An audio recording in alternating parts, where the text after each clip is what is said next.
कि प्रदेश सरकार का भी पूरा सहयोग प्राप्त है।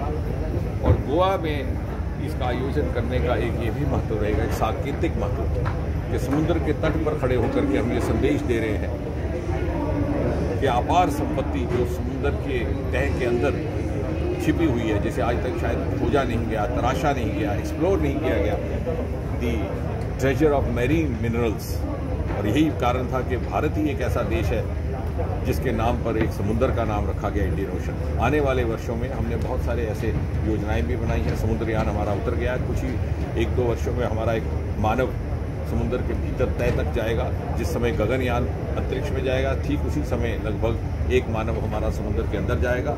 और गोवा में इस कार्यक्रम के होने का या इसके आयोजन का एक ये भी सांकेतिक महत्व है कि समुद्र तट पर कार्यक्रम आयोजित किया जा रहा है। अपार संपत्ति जो आज तक तराशी नहीं गई, वो आने वाले वर्षों में, आज भारत 75वें साल में गुजरा है। जैसे मोदी जी ने हमें आह्वान किया कि अमृत महोत्सव है, ये अमृत महोत्सव का आह्वान लेकर के हम एक संकल्प की यात्रा आरंभ कर रहे हैं। और जब आज़ाद हिंदुस्तान अपनी 100वीं सालगिरह मनाएगा और विश्व पटल पर इसी अर्थव्यवस्था के बलबूते पर उसका बोलबाला हो। सर, एक स्टूडेंट के लिए कितना इम्पोर्टेंट लगता है कि दिस टाइप ऑफ ये इसलिए कि आने वाले समय में जितना भी हमारा वैज्ञानिक प्रौद्योगिकरण होगा, प्रगति होगी, वो युवाओं पर निर्भर होगी। And I am glad to also note that now youngsters are feeling interested. जिस प्रकार मोदी जी ने इसको बढ़ावा दिया है, उसका परिणाम ये हुआ है कि भारत में एक साइंटिफिक टेम्परामेंट पैदा हुआ है। आज देश में कोई ऐसा परिवार नहीं, कोई कुंबा नहीं, कोई घर नहीं जहाँ टेक्नोलॉजी प्रवेश ना कर चुकी है। अंडर प्राइम मिनिस्टर मोदी,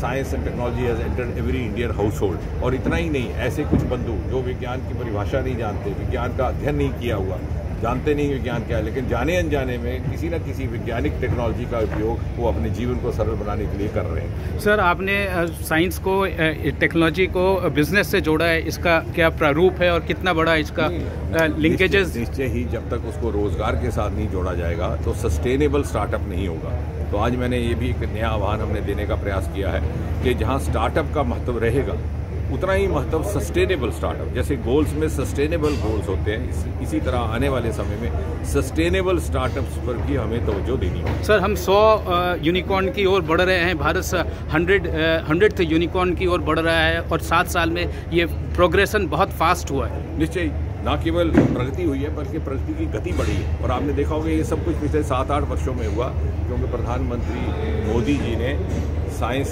के साथ संबंधित हर कार्यक्रम को, हर योजना को, हर वैज्ञानिक को सहायता भी दी है, सहयोग भी दिया है और प्रोत्साहन भी दिया है।